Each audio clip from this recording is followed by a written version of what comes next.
I can't guarantee if we're live on Facebook right now. And I'm going to go ahead and get us live on Instagram. But again, well, listen, we are live on Instagram. Several platforms. Not sure if we're live on Facebook. There's that like daunting circle. We're live. We're live. We got this new little like interface. I don't really know what it looks like. It looks like a studio. It's been a hot minute. I think we forgot how to do this. It has been a hot minute, but thank you so much for joining us this evening or this morning, whenever you're listening to us. You guys call the shots. It's totally up to you. Just because we're live doesn't mean you can't. You're live. Just because. What did I say? I was saying because we're live doesn't mean. I was saying just doesn't mean you're live. Yes. So if you listen to us on your commute, on the way to work, on the way home from work, in the shower, but catching us live, walking your dog, doesn't matter. We appreciate your support at any and all times. All times, all time zones, all geographical. Yes. Is that the right word? Locations. I don't care where. It could be inside your tub. It could be overseas. It could be anywhere you want to listen. But thank you so much for joining us tonight. We are the Real Football Fans in New Jersey, and we are on episode 121, July 29th. We're cruising through summer here, and I'm just like, I can't believe it. Do you believe it? I don't believe it. No. Like, let's not, like, do we want to even talk about that? No. It's a good thing I like fall so much, otherwise it'd be more fall. depressing. And I'm telling you, you all better mask up so we have a normal fall. If I don't get Halloween, you will get the wrath of Caitlin Brower. Yes. The wrath. Yes. The wrath. So we're going to start this week with questions. We did ask you guys for questions. We got some... Yeah. We got some good ones. We're going to do 5 for you live right now. Mm-hmm. So the first one, what position, it's actually a two-parter. Ooh. What position would each of you play in the NFL, and what type of housewife would you be? So not which one, what type. Okay, so 2 for in also a football one part and a housewives on the other part. We can always tie it together. We can always tie it together.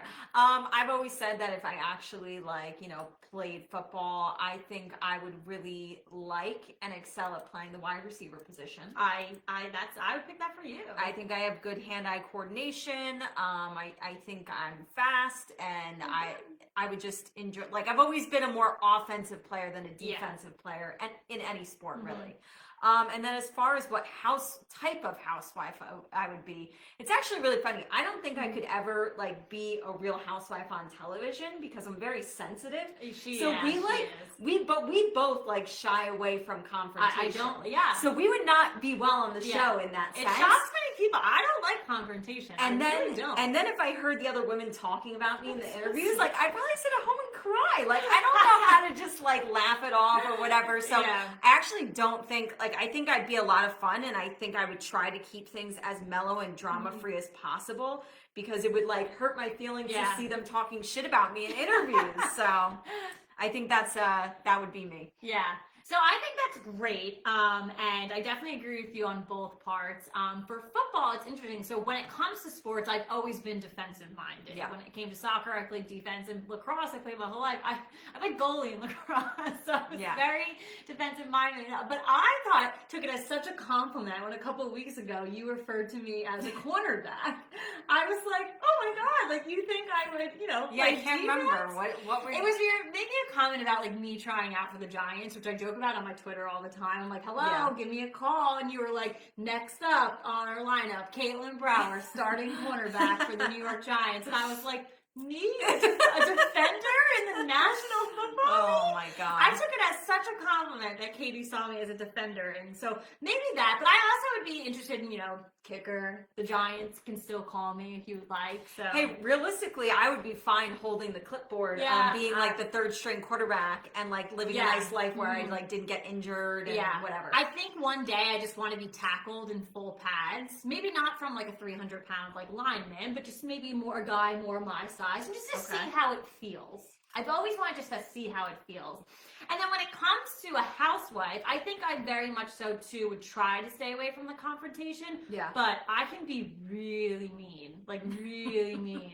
And sometimes it scares me how mean I can be. So I'd kind of touch on Dorinda mean this season, and she's bad. So I feel I would take kind of that type of person too. Only if someone like was really bad to me. Okay. But I can definitely see that coming out of me as a housewife. But other than that, just trying to have fun. And, Yeah. and I think we would bring too a lot of like sports into the mix. Like I think not just like watching them doing it, but actually like being physical. Yeah. I think we lack that right now. Yeah, I think like when we the bring that. Roni women were in the Hamptons and they were like playing drinking games, we were like they were just like very like innocent about it, but like we've been loving playing like beer tennis ball together. It was very embarrassing. Like we would definitely be getting like aggressive in drinking games, like we would definitely bring that to the mix. Absolutely. Okay, question number 2.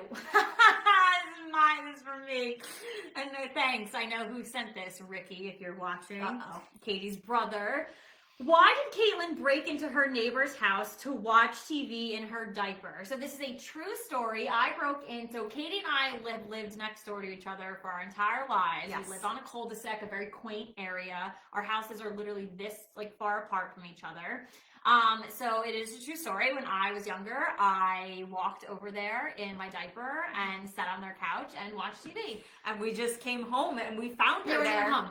None of us were home. She just let herself in, helped herself to some television. My mom is probably watching or listening and mortified that I'm telling this story. It's all right. It's all right. You had 4 kids. We all knew the codes to each other's garage. I was still in a diaper and like I knew you had to get into someone's house, break in. That is impressive. I would be telling people that story. My child is a genius and she learned how to turn on the TV in her diaper, and it was like I think it was like cold out too. It was that's I don't know why I feel like I remember that about the story, but and anyone rolling their eyes at like me just in a diaper, if you've seen pictures of me as a child, I was a hot mess, like the Hot Mess Express, no clothes, hair troll all hair. face. Like honestly, that's how I lived my life. Pretty much that's how I live my life now. If you've seen me wake up in the morning, my bedhead is wild and crazy. No F's given. No F's given. And I'll still walk around in a diaper if I had to. So get used to it. So great. So why did I do it? Because I could. That's why. That's the answer. Number 3. Okay, what do you think of Saquon's spot at number 31 on the NFL Top 100 players list? This list came out fast and furious. Like we didn't even we didn't even warn you guys. Like you texted me last night, and I was like, The list is ending tonight, so we're going to definitely talk about it more next week on the show. Our reactions once we have the full list. But Saquon at number 31. I was fine with it. He missed a good amount of games due to injury, and usually when that happens, I would say people take an even worse dive on the list than what he did. I was almost surprised that he was at number 31. That's the biggest thing. I'm just so proud of him, and I think, getting that position, and I know I texted you back last night, and I was like, he's got to be higher. But you taking all of that into consideration, if you follow our friends from Talking Giants on Twitter, if you go follow them, one of their hosts, Justin did lay out a really good, explanation for like why he's happy that 31 came in and that injury mindset, and like going into the I'm happy how many and games fine he with missed, it. what he was able to do when he came back, what he did prior, everything that holding into account, coming in at 31 is really good for him. Yeah, I almost think that the players are showing him respect that even though you missed all these games, like 31's a great spot for someone who missed a good chunk of time there. I feel like that's players giving him respect. So we definitely want higher in the future, and he will be as long as he's healthy. There's no reason that he should get up to number 1, baby. There's no reason he can't surpass that. Yeah, I thought it was great. Okay, so number 4. This is a loaded question because I don't even know. Are you on Team Denise or Team Brandy? I don't know how to answer this, to be honest. It's hard. I guess there's so much shit going on. I guess if the truth is what Brandy is saying, then I'm going to be Team Brandy. Absolutely. So I don't think as a housewife, like you know what you signed up for, and the receipts are out there. It just kind of looks worse, like.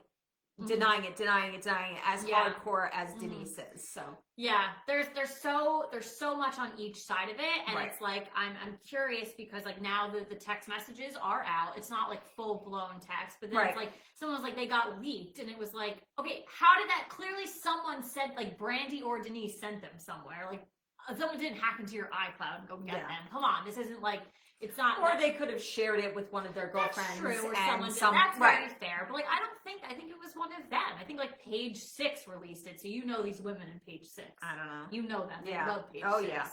whether they're on it or they're not on it. They love it. Yeah. So I don't know. I think agree. If everything that happened, but I don't really like, her going around and like parading this news out there to everyone and their mother is kind of weird too. So I'm gonna still I'm not really on either. Yeah, I'm not a team of either. It's of these so ladies on loaded. They're this. both sides are super loaded. And I don't know. And I see Jax is watching. She made a comment. That question was actually from her. So okay. there's our answer. Thank to you, Jax. for that great question. And we want to know: are you Team Brandy or are you Team Denise? Let us know in the comments. All right, and our final question of the night: if the Giants were not your number one team, who would be your number one team? I really I've never had this where I've had like it's just, a number two team. a mystical world. It's not a real world. Normally, I would have said if Peyton Manning was still playing in the league, then whatever team Peyton Manning was, because that's what I used to do. I used to root for the Colts. If I had to, or when he was with the Broncos. I guess you guys know watching the show that I'm a big fan of the Saints, and I just my God, big fan. Loves the Saints. I respect that team and how well they do and the city and everything like that. So probably New Orleans. Respect. I think that's good. Obviously, if you listened to our show, maybe if you even attended our live show or watched that video, this came up. My number two team is the Cincinnati Bengals. They have been for a really long time. It's probably because they're unis. It was because of their unis. And I was big Chad Ochocinco. When she says long time, this went back to when she was very, very young. And it was because of the jerseys. Uniforms. And I became a big Chad Ochocinco fan, which I think he's back to Chad Johnson now. So I cannot confirm that. So I don't know what his name is, but I was a big fan of his when he was playing in the NFL. So for the Cincinnati Bengals. So they're my number two team. Let's see what they do this year. Hey, if they get any better with Joe Burrow, I'm going to be like, told y'all. Told y'all. But those are our questions. Honestly, as always, ask us questions throughout the show tonight. We are live, so we can feed questions from our Instagram pointing at you and from our Facebook pointing at you. You. Ask us questions as the show goes on. And as always, ask us questions when we're not live, when we're not recording. Go to our Instagram, go to our Facebook, slide into my DMs on Twitter. You can find me there. Speaking of which, we both have DMs on Insta. Yeah, but Twitter today at Caitlin Brower _ tweeted a hilarious Daniel Jones tweet related to Dwayne Haskins. Check it out. You gotta check it out. A lot of engagement. I am hilarious. If I do say so myself. It was a good one. It was good. It was good. All right, let's get into our big stories of the week in the world of football. There's a lot to talk about here, a lot to break down, and we are going to start with NFL quick hot topics because there are several things to talk about. So, but again, they're quick hot topics, so we'll try to keep them rapid fire. So, big news. This was the biggest one of the past week. On Saturday, the Jets traded All-Pro safety Jamal Adams to the Seattle Seahawks. I know that he didn't go to the Cowboys. We're happy about that. There was a lot of whispers about him wanting to go to the Cowboys. Apparently, I read that he talked to several players on the Cowboys trying to make it happen. Just say a prayer tonight because he's going to the Seahawks. But listen, I guess if Cowboys was his number one choice, Seattle's not a bad team to go to. And honestly, let's break this down and then we'll quickly say who we think the winner and the loser is. We've got the Jets and the Seahawks involved. The Jets sent Seattle a 2022 4th round pick and Jamal Adams in exchange for safety Bradley McDougald. So they did get a safety back in return, right? They're getting a 1st and a 3rd round pick in next year's draft, and they're getting another 1st rounder in 2022. Who is the winner? Who is the loser? If anybody. Putting picks aside, though, getting picks, to trade a safety for a safety, I feel like you don't see that much, where you're trading a position for a position. And maybe I'm wrong, but that's not something that I am always drawn to or always seeing. So if that's the case, listen, you're not going to compare anyone to Jamal Adams, one of the best safeties in the league. But to get a position to fill that you're giving away, I think that's great. But out of this, I'm looking at the numbers again, I want to say the Seahawks are the winner here because they're getting the player. I'm chomping at the bit. Who are you going to get later? Picks or something. You're getting the player now. I'm chomping at the bit. Yeah. I think the Jets won this. Yeah. I can't even believe I'm saying this. No, I've seen a lot of polls online. It's 50-50. I didn't think that and listen, we've talked about Jamal Adams on the show, right? And so to me, the position that Jamal Adams was in and the way he was bad-mouthing the organization and saying how he didn't want to be there, like on a daily basis. So they went on that. The Jets I felt had absolutely zero choice in the matter. Oh, absolutely. Even though he was the best player on your team, you had no choice but to get rid of him, right? So it sucks. But what you got in return, I cannot believe what they got. And I know it's picks, but first off, they did get the safety. Yes. And he's not a bad safety. No, he's not. He's not. So obviously he's not the same level. Right. But okay, here you go. You're getting two first rounders. You're getting a first rounder next year. And some could argue that the Seahawks will be later in the first round, but okay, fine, whatever. You're getting another first rounder in the following draft after that in 2022, and a third rounder in next year's draft. I can't believe they got all of that. They did get all of that. They got a lot. I do struggle with like the Jets' history in the draft, though. Like they could royally screw things up. Of course, but so could any team. No, absolutely. I mean, draft would you rather get picks to a team that like you can trust in the draft? Maybe they have like one or two. I think if maybe they didn't get McDougal in this package, right? And it was only draft picks, you would be like, well, what if you got these 3 draft picks, but what if you miss on all of them? That sucks. So to me, the fact that they also tied that in with getting like a legitimate safety who's been in the league, who has experience. To me, I think the Jets are the winner in this one. And I want to clarify that I also don't think the Seahawks are a loser in this situation. No. They're getting Jamal Adams.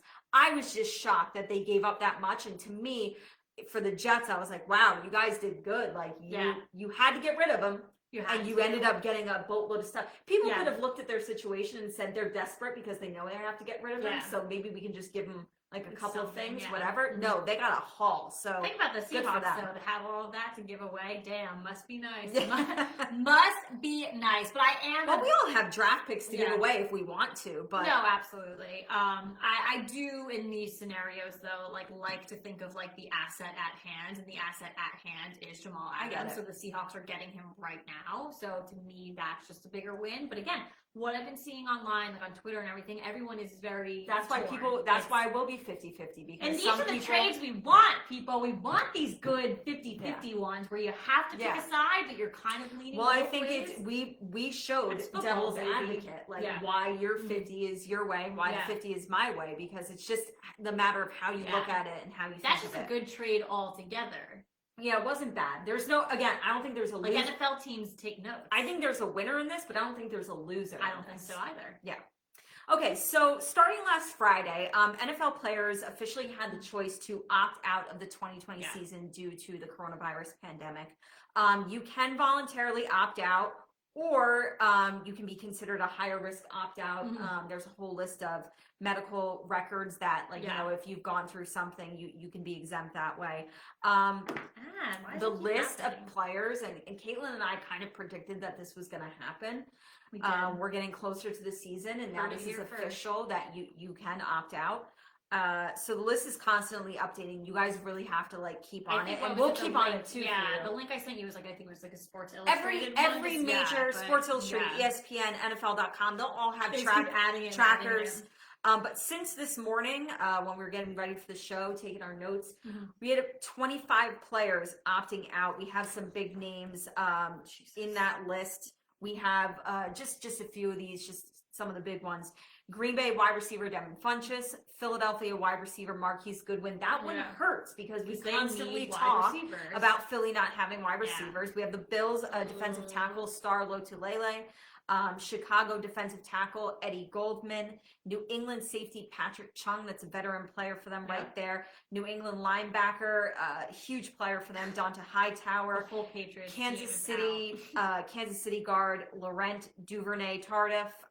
He's the one we talked about him on the show before on Get It Off Our Chest. He actually went to like med school and like he's a doctor. So he's been at the front lines of this whole thing. He was the very first player, by the way, to opt out. So if you obviously, I respect all NFL players' decision to opt out of this season, but like his story is very, and like his statement is because he has been, you know, at the front line of this whole thing since it started in like late February. So I give him a lot of credit for just coming out and being like, no. I'm sorry, I forgot. Also on the list, after we took our notes, we do have our very own New York Giant Nate offensive Solder. lineman, Nate Solder. Yeah. So he's opting out as well. His son has battled cancer. And so has Nate Solder himself has battled cancer. Right. So it's just, and honestly, somebody tweeted, I don't know who it was, I guess it was like a reporter or somebody, just saying like, it's none of our business you for why have people to opt respect, out. like, Yeah. respect these decisions. It's gonna, I remember when I was actually listening to that podcast from Barstool's CEO. It's called Token CEO.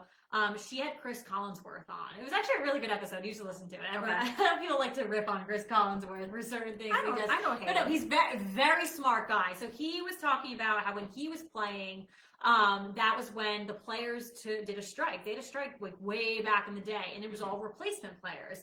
And he said, listen, stadium sold out, everything was watching, so it doesn't matter. He said, because he was talking about a lot of players are going to be opting out. You're going to have second, third string guys in. And he was like, it doesn't matter. People just want to watch sports. Like, this won't be like a decline of the NFL. Yeah. It won't be anything like that. It might look different, but yes, thank you, Kissy, for my brother. Great to see you guys back live. Hopefully we'll stay this way for a while. But I thought that was a great, like, kind of comparison. Like, yes, of course, when they were on strike, it wasn't for health reasons, but none of the starters were there. Right. It was all other people, and then guess what? They sold out games. So it's still, we're gonna get football. Certain things might look different. Your favorite players might not be playing, but again, you have to respect the fact that these players are opting out. Yeah, totally. You cannot complain. You cannot roll your eyes. Like, get over it. Yeah, no, and I think everybody is gonna be and has been understanding. 25 players so far since this morning. That's what pissed me off this entire time. What is this called? Coaster. My coaster is getting stuck to the bottom of my wine glass. Too much condensation. It's too. I can't. You like that science term? Hell yeah. Brains sporty and intelligent.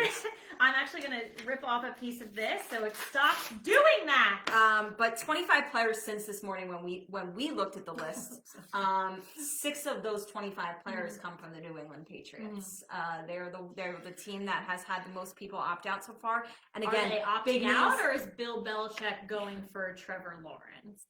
Oh my god! But 6 players and big veteran names like Patrick Chung, like Donta Hightower. So yeah, again, that was a joke. No one get their panties in the bunch. That was a joke. Then our last quick hot topic that we want to bring up. Obviously, we talked about it on the show before as Giants fans, but now it is official. On Sunday, the team announced that they're releasing kicker Aldrick Rosas.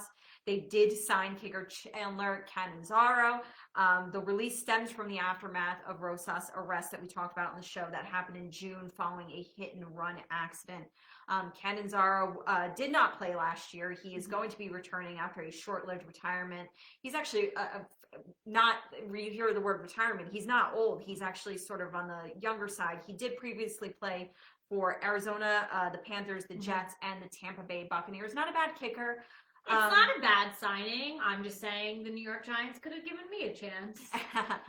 Well, it's funny when this came out too, and my husband and I we talked about it. And our opinion is that there's Justin Tucker at number 1 all alone on Tucker Island, right?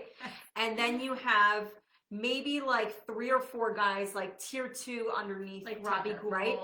Then you have maybe like 4 or 5 like really, really bad ones, and then there's just everybody else. There's like 30 other ones. There's 32 teams in the NFL. Yeah. Like 20 to 25 of them are interchangeable. They're like all the same. So I guess that's kind of how, like, when we got Rosas, like, that was kind of like how it felt. Like, it was like, all right, like, we're just gonna get this guy, whatever. I feel like the kicker was and like the Giants have been blessed with decent, like, we had Lawrence Tynes, like it's just like, pretty decent kickers. They've been okay, yeah. But they haven't put so much energy into it. We've seen teams that have drafted random kickers, and you're like, what are you doing? Like, but the Giants, I feel like, have been blessed with someone who they're just going to go and grab. We're going to bring them in. Yeah. So hopefully this kid is that mentality. To me, saying that everybody else is kind of exactly the same and interchangeable was why, when I found out that Aldrick Rosas was being released, I was just like, okay, not a big deal. Yeah. Like, that wasn't like, it's big news because we're Giants fans. But to me, it was like, all right. I'm not happy about his situation. I think he needs to get help, figure things out in his life, things like that. I am just happy that the Giants, very similar to like when Plaxico shot himself in the leg. Like, you've got to stand up for your organization. You've got to, I know it hurts sometimes, but you got to just get out. Yeah. Get out. So. All right. Did we get another? Yeah. Oh, I can't read that timing. I know. Oh, it's about the whole Brandy and Denise thing. So it is Jax and Bo's mom, 2 longtime listeners. She loves the show. Thank you so much. And yeah, so it's okay. You haven't followed football. If you want to get back into it, you listen to our show. We will help you in any way, shape, or form. But apparently, so Team Denise, because Brandy has a long history of lying. And I can't even believe I can read this from here because I wear glasses and. Yes, that's so funny. And then the break in the diaper story, that is me, clearly. Classic. So thank you so much, Lynn, for commenting on it. And I'm so happy you're a fan. So we're so happy that you're a fan. Yes. That's great. But good insight on the team Denise, Team Brandy. So that is good. Yeah. That is good insight there. So and I could see that. I feel like Denise tries to cover her tracks. Yeah. And honestly, that's fine if you want to be that way. Like, whatever. You want a private life, that's okay. Don't go on the Real Housewives. Don't. Just don't. Yeah. All right. Okay, oh my goodness, I'm up. Oh my god. It's me, I'm up. Your turn, let's go. My turn. So we are back at it again this week for best case, worst case scenarios for the NFL, for NFL teams. Yeah. For their records. And we are going tonight with the AFC South. So you have the Texans, the Colts, the Jaguars, and the Titans. Yeah. So let's go ahead and get into it. My ripped paper is on top. Let's all keep in mind, everybody, Indianapolis now has a new quarterback at the helm, Mr. Phillip Rivers. So I took that well into consideration. Oh, you have to. I think that, and I pulled a U here and I looked at a lot of schedules. Yeah. So let's start with the Houston Texans. Best, worst case scenario. What do you have? So best case scenario, I'm going to go 10-6, and worst case scenario, I'm going to go 7-9. Okay. They do have Deshaun Watson at quarterback. He's a great young quarterback in the league. They are going to miss DeAndre Hopkins. I've noted that. But I do want to note their first 4 games. Yes! I literally wrote it down. You wrote it down too? Okay. I took one out of Katie's book because I saw this and I was like, holy shit. So this has to be the hardest first 4 games by far in the NFL. So every week that we've done this, I have RIP the Houston Texans. Yeah. Every week when we've done this, I have looked at everybody's schedules, and this by far, we're not done yet. I'm happy I did for this one. We are not done yet, but so far what I've seen schedule-wise, this is the hardest, and the first 4 games, but honestly, the whole schedule. So if I saw this, I would put my season to rest. What I want to say about this division, right, is that I do want to say before I say any of the records, I do think it is a 3-team race to win the division. I agree. And I think that Houston could have been the favorite if they didn't have the hardest schedule out of these 4 teams. But this will factor in. Tell the people. This will factor in greatly with the fact that I think 3 of these teams have the potential to win it. Yeah. So anyways, the Houston Texans, 10-6 and 7-9. Their first 4 games at the Kansas City Chiefs. That is the season opener for the NFL. Sucks. Home against the Baltimore Ravens. Sucks again. At the Pittsburgh Steelers, and then home against the Minnesota Vikings. Sucks. You can go 0-4, and you're a good team, but that's will rough. So, and again, I think they have like a mid bye there, and I think they play even Green Bay before their bye week. Like their whole front before the bye is very difficult. Green Bay is sprinkled into all 4 of these teams is like very questionable. Like It's brutal. So honestly, this is a great team. So it's hard for me to picture them doing poorly, but this schedule is insane. I don't know which way of my predictions, best, worst, they're going to go closer to. Yeah, so that's why I went best case scenario 9-7. So they did finish the season at 10-6 last year, I believe. So just bumping that down a bit and then giving them the worst case scenario of 6-10. Yeah, we're not far off. If they start off 0-4, they could end up. It's hard. Yeah, it's hard to climb back. It's not good. All right, the Indianapolis Colts with Mr. Phillip Rivers starting at QB. Best and worst case scenario. So I did write down. Now I'm looking at my notes, and I did write down very easy schedule. Okay, honestly, like the Texans really like are the worst. Yes, but I did point out that I thought the Colts had the easiest schedule. Because I was out of looking the for more 14s. surprises. It was like when I opened up everyone else, I was like, ooh, this is the rest. No. So I did note that they maybe have the slight edge to win this tight division because of the fact that I thought they had the easiest schedule. Yeah. But again, I'm actually, because I do think the Texans is a better team, they're just suffering from a really hard schedule. I'm actually giving the Colts the same exact best case, worst case of 10-6 and 7-9. Okay. And I think that's fair. I'm going with the same best case scenario at 9-7. And I think that is good for a team like the Colts coming back from last season. And we say this so many times. So last season, and coming into this season, they needed a quarterback, but they weren't one of those those teams that you knew they needed a quarterback. Or last season, they were not great, but then they had some good wins, but no one was talking about them. Because they had Jacoby Brissett. I feel like the Colts were just the past couple seasons. They're definitely a forgotten team. They're a forgotten team, and we've mentioned it from time to time. But and I'm not saying Phillip Rivers is going to solve all your problems, but maybe he will, and maybe people will start talking about you now because you do have Phillip Rivers. Right. And let's see what they can do. But again, the easier schedule. So I'm going to give them the same as the Texans with a 9-7 best case scenario, but I'm going to drop them to 5-11 as worst case scenario in case they kind of do fall under the radar again. They're kind of just in case it doesn't make a difference. Maybe Phillip Rivers is just, and it might not. So, and people do have to go out, deal with it. Yeah. All right, let's go with the Jacksonville Jaguars. A couple seasons ago, everyone was beyond terrified of them. 11-5 record. The Giants almost beat them in their home opener, and we thought it was the best day ever. And now they are so questionable. Yeah. So what do you have as their best and worst case scenario? This is the outlier of the division. This is the team I said 3 out of the 4 could win this division. They are the outlier. They will, in my opinion, finish 4th in the division. Yeah. Best case scenario, I have them at 6-10. Worst case scenario, I have them at 3-13.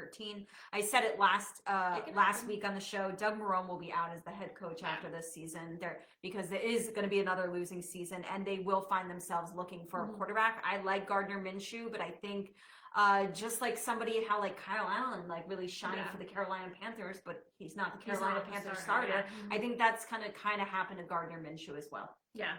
I definitely I want to see what he can do. Me too. This season, and I think Kyle Allen definitely deserved a shot to show somebody that he could play too. But I actually thought it was, obviously I'm a huge Teddy Bridgewater fan, but I thought it was funny.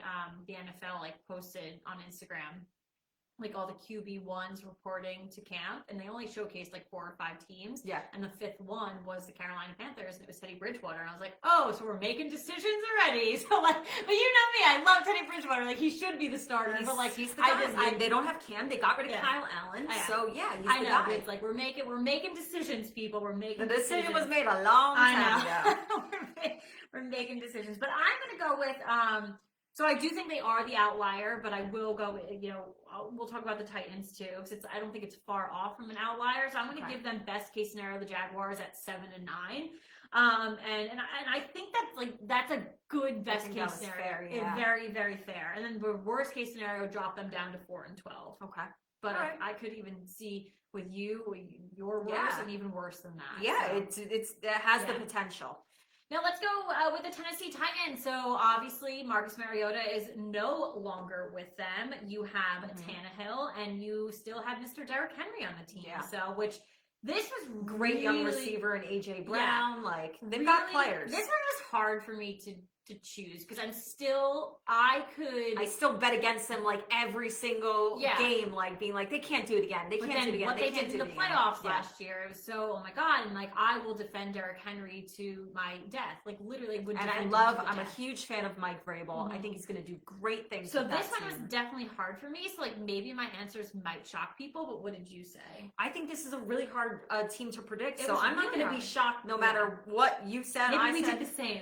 Well, I'm going to laugh because, again, I have the same best worst case that I did for Houston and Indy. I have 10-6 and 7-9. Yeah. This was a playoff team last year. I can't have them too far off. Again, I think Houston's numbers would be a little Yeah. bit better if they didn't have that brutal schedule. So I did allude to this earlier, like giving the Colts like that upper hand, and what I meant by that is because I'm giving Tennessee their best case scenario at 8-8, and I know that sounds low.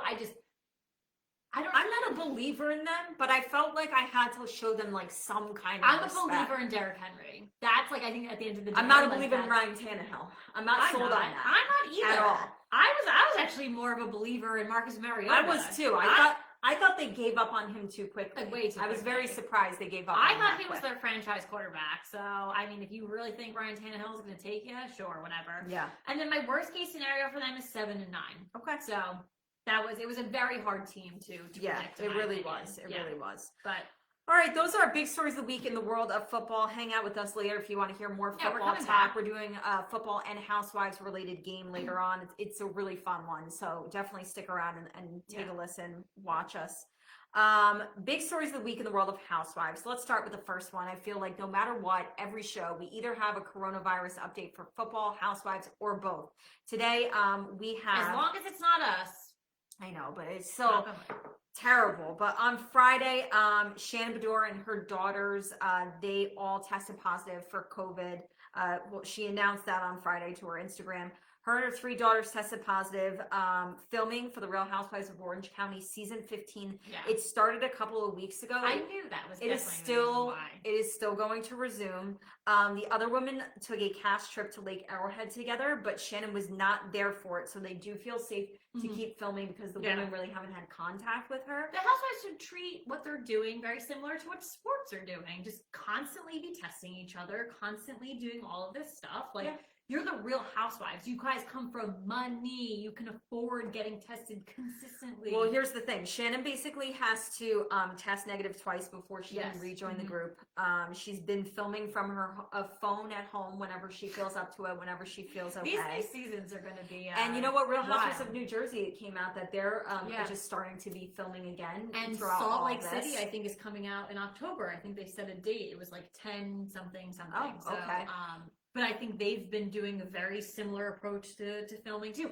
I don't know what restrictions look like in Salt Lake City because it's different around. Like a lot of these like places are in big areas. So I don't know. I think the New Jersey women have been together. I think Real Housewives of New Jersey will be good because they've been down to the New shore Jersey in together. the summer is the Jersey Shore, and they've definitely all been at Melissa Gorga's new house, which looks amazing. They're always together. Yeah. So I think that will make for good episodes. Yeah. I think the questionable parts of it is like how many people they're hanging out with. How many people, but it's also like production crews. So like, we're together right now. Right. We've been seeing each other like, occasionally, like we have a core group of friends that we're comfortable with. Like I'll see my family, but like when you have like outside people coming in and like filming, like there's a lot of people that like, go where did you into come from? production. Where have you been? Where did you fly in from? Like where'd you come from? Where'd you go? Where'd you go from? Cat and I Joe. Like I need to know these answers. Yeah. But like it's not even like maybe me being concerned, but like them being concerned. Yeah. Like you're gonna leave filming this day, then you were just with 400 people at the Jersey Shore. Like I there's so many moving parts to it. Like no matter, even if you keep your circle really small the way we do, you still don't know like who's hanging out with who when they're not with you. Yeah. Like, you know what I mean? It's just tricky. Like it really is. You do have to keep your circle pretty small. So I am kind of interested to see when they do filming MySpace how many people they're hanging out around and everything like that. Yeah. Oh, if it's like too many, they're gonna get ripped apart. Yes, yeah. Ripped apart. All right. Yeah, I think it's, obviously like hope they get better. I think it's so sad that like the whole family got it. Like that sucks. But she has kept positive about it. She's like, listen, I get to like, if I have to go through this, I like get to quarantine with my daughters and like, Yeah. Yeah. Oof. Oof. Sucks. Yes. Sucks. So let's talk about Orange County. Yeah. Staying where Shannon Bedore is from. So the newbie apparently is struggling to get along with the cast. So they obviously have been filming with each other. Yeah. So season 15 is currently filming, and there is a new cast member, Elizabeth Vargas, who has been struggling with the ladies to get along with the cast. And she was brought into the group by Kelly Dodd. So no wonder why she's struggling, because Kelly Dodd is the devil in disguise. So we do have a quote, though. Yeah. From Elizabeth herself. Oh, No, sorry, from sorry, an insider. from an insider. I was reading Elizabeth and I was like, it's just from Elizabeth. No. So Elizabeth Vargas is really feisty. Oh, okay. So honestly, Coming in hot and heavy. yeah, coming in hot, and some of these ladies don't deal with that. But Tamara and Vicky are out, so Shannon's really the only feisty one left, because Shannon's just whatever. She was brought into the group. Kelly's whatever. She was brought into the group by Kelly Dodd, and they have fun together. It's been challenging for her to connect with a lot of the other women, though. They didn't know her before. Okay, that happens everywhere. And she hasn't exactly been fitting in very easily. She's pretty vocal and seems to still be getting her groove, but she hasn't started off on the best of footing with the other women. So I feel like that's typical for a newbie. You're not everyone's like Leah, who just comes in and is like, right, I'm the best. So I think that's pretty typical. So apparently, though, she's been trying to pick fights with the ladies. So you never, okay. There's certain newbies that come in and do that, and you're like, wow, praise this girl. But then there's other ones that come in and you're like, no, sister. No. You do not do that here. So and with her co-stars and the women feel that she's trying to just create drama when there isn't any drama. And I actually find that hard to believe. I feel like our West Coast ladies, whether it's Beverly Hills or Orange County, are the drama llama queens. Yeah. There is drama over the silliest shit. It's always something happening. So I don't know if I necessarily believe that. I'll wait till I see it. I'll wait. But yeah, so in March, Orange County did start filming, but then took a pause because of the pandemic. But recently started filming again, and then expected we're going to see it in either late 2020 or early 2021. Yes. So it's probably going to be more of a prediction of like 2021. Because, that's what I would think too. And I think I know editing has been a challenge. That's why we had that like hiatus where we weren't seeing Beverly Hills, we weren't seeing New York, and the women have literally been doing their interviews like from their own homes with like shoddy audio. I know. And it's just weird, but except for Luann, she looks great in her one. Sonia looks good too. You can see that facelift. She's looking good. She's looking good. That ring light is doing you wonders, girl. Oh goodness. All right. Well, listen, like I said, like I'll believe it when I see it. Because like I said, like that crew has never not had drama. Like that's a complete lie right there. Like that's a complete fabrication. Yeah.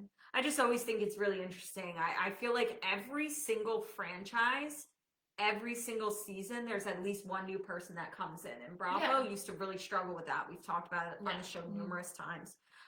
They have been successful as of late. So I don't know if this is a full-time cast member or a friend. My guess is going to be friend. My guess is going to be friend. Because it's going to be like, oh, Kelly Dodd's friend. Right. But they did lose Tamara, so they did lose a big person. Maybe it's a trial run. So I said before, they lost Vicky. Let me correct myself. She was demoted to friend, but I don't know how much she's going to be coming back this season. So they lost like a decent amount of people. I think maybe it's a trial run. Maybe everything's a trial run nowadays. Who knows? Let's test it out and see. All right, well, why don't we get into our game of the night? I did promise you guys this is a good one. It's a little mix of everything. We are playing a game. It is called the Newlywed Game, co-host edition. We newlyweds. I mean, if you're a fan of the Newlywed Game, I know it used to, obviously, way back in the day, when we weren't even born, it was on. They did bring it back to the Game Show Network. A lot of people play it. We played it at my bridal shower. A lot of people bring that back. It's a lot of fun. But we're going to play together as, like, a good old married couple of besties. So we're going to look at 5 different questions each, and we're going to try to guess how our co-host would answer them. So why don't we start it? Our first 5 questions are questions that I have to answer about you. Okay. I will read you the question. I will give my answer, and you give me a ding, ding, ding if I matched it. Okay. If I didn't, let me know that I stink and that I don't know you. But I feel confident. Okay. So question number 1, and again, these are for me to answer about Caitlin. There have been a lot of successful players in the history of Alabama football, but who would Caitlin say is her all-time favorite Bama player?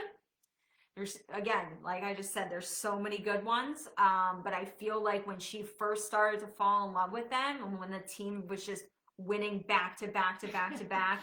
The The man was AJ McCarron. Ding, ding, ding. All right. Got it. I love One AJ for one. McCarron. I do. Good kid. Oh God love him. Someone told me once that he was an asshole in college, and I almost punched that individual in the face because he seems like a good dude. I don't believe it. Yeah. Don't you ever speak about my man like that. Question number 2. This is a two-parter, so this is actually a more challenging one for me, but I still feel pretty good.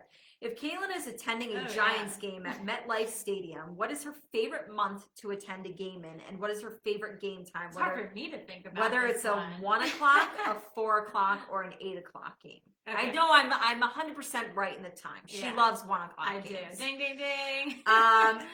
And even though we like going to preseason games because it's warm out, obviously I think she would rather go to a regular season game, but still good weather in New Jersey. I'm going September. No, October. Shit. Yeah. She likes warm, good weather, but it's also still like she loves fall. Yeah, it's like the best of both worlds. So it's like gonna sound like such a basic bitch, but like I can her wear Uggs I can wear her onesie. Yeah, no, I can't wear my onesie in October. I have a heat stroke. That's true. No, I like to wear like my leggings, like my Uggs, or like jeans and Uggs, and like my jersey, like just like my pumpkin beer. Like you're not a big beer gal, but you'll drink the pumpkin beer. Yeah, so like October is like super clutch for me. So. All right, I was close. Yeah, you were close. I got half of it. Yeah. 1 o'clock games. I have 1.5 points here. Yeah. Question number 3. We're keeping down the one. Question number 3. Besides Elise, if Caitlin had to clip someone off this season of Roni, who would she give the boot to? I think this person has been a little annoying this season. People could argue that she's always been annoying. And I have my answer. And right before the show, Caitlin was talking about it, and she said, "Oh, Ramona's been so annoying." And my answer is Ramona. Please. Okay, good. She sucked this season. Yeah, I honestly, you know what? And I talked up Ramona recently after last season. I'm like, Ramona is just like when you get in your old age and you just like laugh at the things they say, but she knows she's been bad. I think I've been telling you, I've been liking her on average like 3 to 5 minutes per episode. Like not like she will say something and I'm like, cool, and then the rest of the hour, I felt so good about Ramona, and then like she proved me wrong. No. Wrong. All right. Question number 4. If she's not drinking wine and orders a cocktail from the bar, what drink is Caitlin asking for? So I'm ordering a cocktail. Yes. Oh, okay. And don't say any kind of beer because it specifically says cocktail. Okay. I think your like go-to, I could be wrong. We don't even like go to not because of coronavirus. We don't find ourselves in the bar as much as you would think. Ugh, but I wish. I know. I don't know why, but this weekend. I'm going with a vodka club. You're absolutely correct. Ding, ding, ding. Tito's and Club. Let's go. With a lemon or a lime. If they have oranges. Oh, God, yes. All right. Number 5, last question. I'm doing good so far. What is the Housewives one-liner that Caitlin uses the most in real life? Not well, bitch. I'll tell you how I'm doing. Not ding, ding, ding. And Let's that's absolutely go. correct because honestly, I'm never doing well, bitch. Like I could be having every day the best day ever, and I'm still not doing well. That should be a shirt. Every damn day, I'm not doing well, bitch. I'm not. So thank you for Dorinda, my pride and joy. Yeah, that's a good one. Because it's I classic. love it. All right, it's my turn. Yes. So, all right, Katie. So if Katie had to say right now, what football jersey do you think she would buy next? Daniel Jones. No? I got a half point on one. I think you should get a half point. Why, she got 2? Daniel Jones Duke jersey. Oh, okay. I have told her that. I did tell her. Okay. Because she does have the Eli Ole Miss jersey and the Odell LSU. So, and Duke is, I love Duke, so it's even more reason. Okay, so that's very fair. So I'll take the half point. Halfsies. So number 2, besides Daniel Jones, who was Katie most excited to meet in the 2 years we attended the Giants charity softball game? I hope you remember my excitement over this. Maybe you don't I feel do. confident. No, because now I'm 2 people. I did put one down. Now I'm like, shoot, was it the other guy? Darn it. All right, well, my original answer is Darius Slayton because you literally shit a brick when you met him, but you also shit a brick when you met Chase Blackburn, so... None of those are my answers. What? No. Honestly, cancel our show because that is bullshit. I'm going to tell her, and then she's going to tell me that she's wrong for saying cancel the show. No, oh my God, no, Because no. we freaked out when we met Henry Hynoski, and we did the dance for him. Oh, but and no. Honestly, Katie, no. I will pull up the receipts. I wish you videotaped it. You freaked out when you met Darius Slayton. No, wait. I wanna recorrect her. I didn't freak out for Darius Slayton. I freaked out over the fact Darius Slayton and I freaked out over the fact that I knew it was Darius Slayton. No, but you were so happy. No, Frank, wrong. Honestly, get off. Get Katie's husband off. It was 100% no. We were happy that his baby was She with can't him. speak for me. It's my answer. I'm speaking My for brother you. and I were huge I Henry know. Hynoski fans. I love Henry And when I saw Hynoski. that he came to that game, I was super excited. I know. And when I saw him walk out, With I his baby. freaked out. And I was like, hi, Nosters. And we did the dance for him. Ugh. And we told his wife that we loved that her husband was the best. Like, I was very excited about you it. know what? Now I feel like, whatever. I was very drunk at both of them. You were. Oh, God. It's okay. It's all right. Whatever. Because I have a twofer for this one, too, so I better get it. Besides Andy and the Housewives, who would Katie say is her favorite Bravo celebrity? Oh, boy. I'm going with either Chef Benny or Captain Lee. Chef Benny, ding, ding, ding, ding, ding. I'm a huge Below Deck fan. Hello, lovelies. Hello, lovely. Hello, lovely. Huge When we Chef met him in Benny person, fan. when he said that to us, I died. Yeah. Oh my God. Honestly, a lot of love for He's Chef even Ben. more charming in person. Love him. I freaked out when we met him. And Oh. I love Kate, too. Like, honestly, Yes. Kate could have been, like, my second answer, because I really like her as well. But I know you love Captain Lee too, so. And Sandy. Honestly, we got to meet all of them. How lucky are we? I know, seriously. Look at us. Living our lives. I'm telling you, we should do like a part of the show one day, like just list out everyone that we've ever met and make everyone super jealous. So besides our NFC East opponents, what game on the Giants' schedule does Katie consider the most winnable? We actually didn't have that many, like, ooh, that's I an know. easy, winnable game. But I'm gonna go with Bengals week 12. That is what I went with. Ding, ding, ding, ding, ding. It is, it's on the road, but Yep. it is the first game after our bye week. And honestly, if you go record, 12 if you weeks, go Joe record Burrow's wise, killing it, I'll I know. cry. I wish. Listen, that is the only thing. It's week But Daniel 12. Jones can be too. If we could have Emily. been playing them in the first couple of games of Joe Burrow's career, I think if we would have, solidified that Yeah. more. But again, I think our schedule doesn't have any like surefire wins, and if you had to say one, it's that Yeah. one. Okay. And then finally, and I thought this one was a little difficult. It is because, hard. Like, you might be like, he's right for you, and I'd be like, no. So looks aside, and this is hard because I feel like I did pick someone for. No, not really. If Katie had to set Caitlin up on a date with a housewife hubby who she thinks is the most compatible with her bestie, who would that be? So putting looks aside, but this guy, I think he's attractive. I went with Joe Gorga. No? Who would you set me up with? I went with someone who I sang his praises on the show before. I went with Jackie's husband, Evan. So, I thought about him too. And like she recently posted a video the other day of him and he was jacked as hell. And I was like, ooh, bebe. He's not a bad looking guy by any means. He's not. He just doesn't. Maybe it's because I don't like her so much. Maybe that's what. Here's why you wouldn't be good with Joe Gorga. I can tell you right now.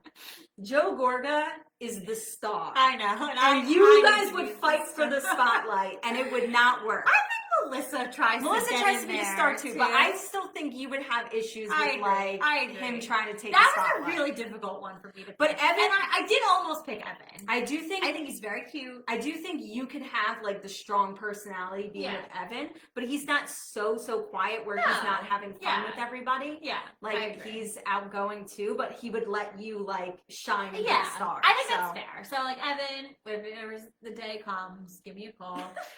A little upset you didn't pick Mauricio. I know that was based on looks. Oh God, I love him. That's why I had to he's not. specify He that. lets Kyle go out on her own. She's the star. Yeah, He like gasses her up on social media. He's like, "This is my." Aww. Oh God, I love you. So God, cute. I love you, Mauricio. Hot as hell.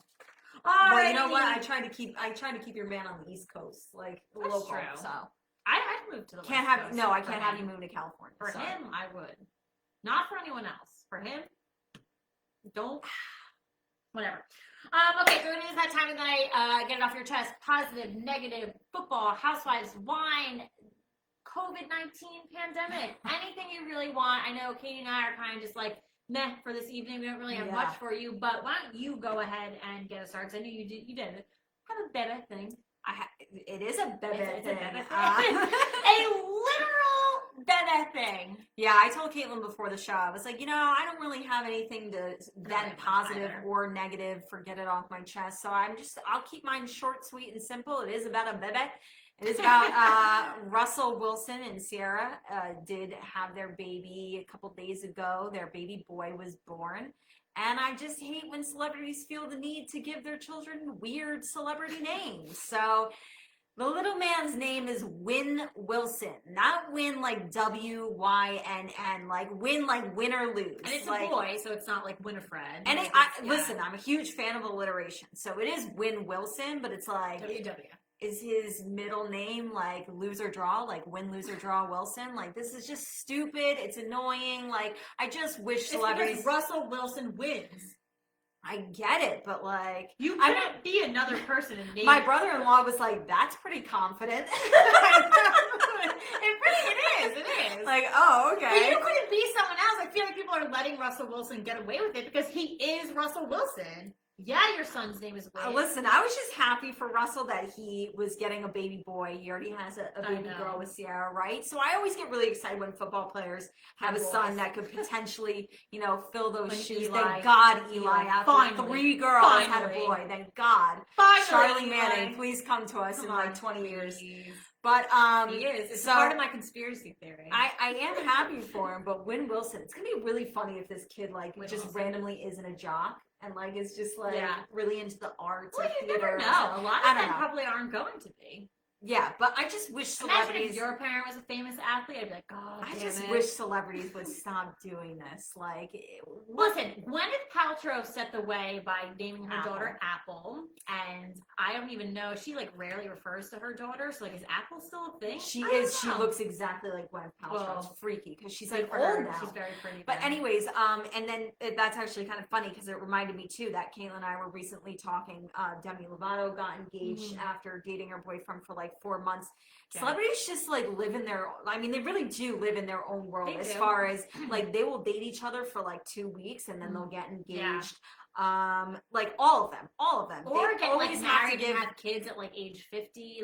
They live in their own world. Yeah, they really, their time clocks, age the way they do things sometimes doesn't matter. And I'm like, oh. And it's just it's just a part of being a celebrity. You have to give your baby a weird freaking name. But I'm just, I was annoyed by it. So I just rolled my eyes. I texted us. I like the name Astrid. You said it was weird. It just shocked me. It didn't seem like a name you would like. But it's from something else too. So if someone can please help me. Astrid is from something else too. I think it's from a movie I watched recently. It sounds too old. I like it. A nursing home old. But it is from the Sorry office, for any Astrids out there. Sorry. What if our number one fan was named Astrid? She's probably 87 and listening to us from the local nursing home.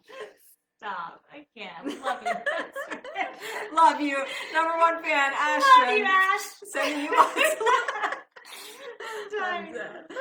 Okay. Yeah, honestly, I don't really have that much either. But just given that we do love sports, and I'm a huge lacrosse fan, obviously. So the Premier Lacrosse League has been playing over the past couple. They're doing their championship league right now, and it goes until August 9th, I think. So it's 3 weeks straight of lacrosse, and I'm just hell to the yeah. It's really awesome. They're getting airtime on NBC. So that's great for the game of lacrosse. So honestly, and that just makes me so happy. So I started playing lacrosse when I was in 4th grade, and I never thought that it would be seeing even when when we started, lacrosse had just started to become. I know, and I never would have thought that it would have become this. Right. And I'm just so happy. And obviously, they're in a situation like we all are. It's just the players. There's no fans. They're in Utah. They're in a bubble and all that stuff, but. Shout out to Paul Rabel for making this happen, and his brother too. I believe his brother's name is Mike Rabel. They've been trying to make pro lacrosse happen and for a long Major time League Lacrosse didn't happen. No one caught on to it. There was a lot of inner politics with the teams, the players, the coaches, the sponsors, things like that. Guys couldn't commit to it because they had to work other like full-time jobs. But you see with Premier Lacrosse League, guys admit that they are working other jobs, but they just love the sport. So the MML really didn't work out, and like there's teams like the USA team, just stuff like that. So I'm really happy to see it finally pick up. Lacrosse is near and dear to my heart. I want my kids to play, and I love it. It's never going to be as big as the NFL or the NBA, but to get it somewhere, we're surprised where it got now. I know, but to see it like break the barriers that it has, I've been so happy. So like these past couple of days, it's been so great to just see it like on primetime on NBC, on NBC Sports, like hell to the yeah. Like I love it, and these kids are freaking talented, and it's not the randoms. It is every big name from college and lacrosse. It's guys. They're 22 to 35 years old. It is all names. It is all names. So you got young kids playing with guys that've been playing for years at your favorite colleges. Like it's really cool to see.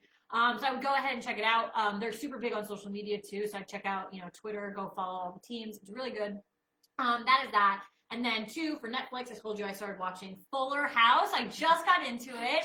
It's okay. I just got into Gilmore Girls. Yeah. So I'm, 20 years later. And I said to Katie, maybe I'm just really enjoying it because I'm walking down memory lane. But it's a very nostalgic thing to watch. It's totally good. Super, super enjoying it. So I'll probably watch a couple episodes tonight after we're recording. So, and they're only like 25 minutes long. Like you can't beat that. You can't beat entertainment like that. Another good quarantine show. People haven't started it before. Big fan. So that's it. That's what I get on my chest. Very good, very good. So besides Fuller House, make sure you watch The Real Housewives. Fuller House. Real Housewives of Beverly Hills. It's on tonight at 9:00. We're live now. So, we still got 30 minutes. So you're good to go. We just ended on Insta. That's okay. But we do have 30 minutes still, so we didn't get into your time with Beverly Hills. You can still catch that as well. Real Housewives of New York, that is on tomorrow at 9:00. Real Housewives of Potomac, season 5. I can't believe it just popped out of nowhere. It's coming. Happens to be my 1-year wedding anniversary. It's premiering on Sunday at 9 p.m. And then tonight, like I said, it already started, but at 8:00 on NFL Network, they were giving the top 10 of the NFL's top 100 players list. I can't wait to see the way that shakes out and where people end up. And then next week, we're definitely going to give you a ton of reactions to it. I can't wait to really pick it apart and give our opinions on it. So, and then obviously, we just want to remind you guys that you can find us on Instagram. You can find us on Facebook. At The Real Football Fans of NJ is our Instagram page. Facebook.com/RFFNJ is Facebook. You can listen to us on major podcasts like Apple, Spotify, all major podcasts. Wherever you want to listen to us, we're there. Listen, watch us. We're so happy to be live with you guys tonight. Thank you for the questions. Thank you for the engagement. We love you. Astrid, shout out to you, girl. We just made it our number 1 fan. Good times, good times. Cheers. Oh, there goes my koozie. Good night. We're still on Facebook. We're still here, huh? Bye.